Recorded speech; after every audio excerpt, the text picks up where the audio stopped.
ایک شخص رات کو سو رہا تھا، اس کو نیند نہیں آ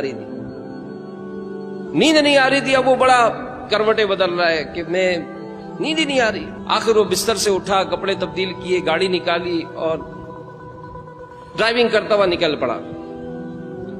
اب چلتے کافی دور جا کر اس مسجد نظر آئی اس کو، تو اس نے کہا چلو یار مسجد میں چلتے ہیں، کچھ نماز وغیرہ پڑھ لیں، دل کو سکون مل جائے گا۔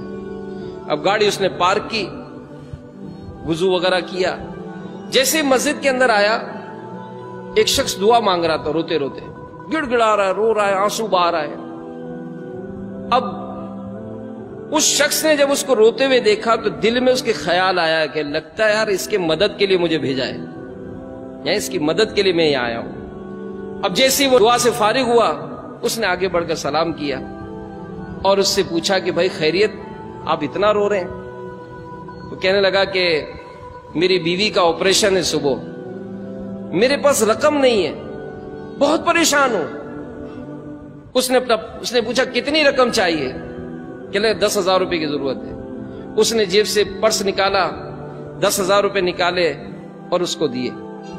جیسے اس شخص نے 10,000 روپے لیے، وہ شخص کہتا ہے کہ میرے دل میں بڑا سکون طاری ہو گیا، میرا دل جو بے چینی تھی نا وہ سکون میں تبدیل ہو گئی۔ میں نے کہا کہ بس یہی نیکی مجھے کرنی تھی۔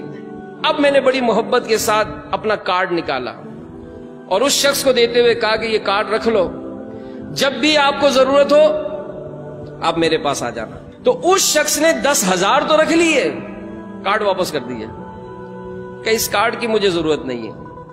کہنے لگا نہیں رکھ لو، جب ضرورت ہو تم میرے پاس آ جانا، تمہاری میں مدد کر دوں گا۔ کہ نہیں میرے پاس اس سے اچھا پتہ ہے۔ کمال ہے، جب اس سے اچھا پتہ ہے تو مجھ سے کیوں لیے؟ تو کہنے لگا کون ہے جس کا تمہارے پاس پتہ ہے؟ کہتے جس نے آج تمہیں بھیجا ہے، جس نے آج تمہیں بھیجا ہے۔ ارے میں جب غم زدہ ہوں گا، جب میں پریشان ہوں گا، اپنے رب کی بارگاہ میں گڑ گڑاؤں گا، اللہ میرے مسائل کو حل فرما دے گا۔ یا اللہ۔ اس ویڈیو کو شیئر ضرور کریں، ہو سکتا ہے آپ کے ایک شیئر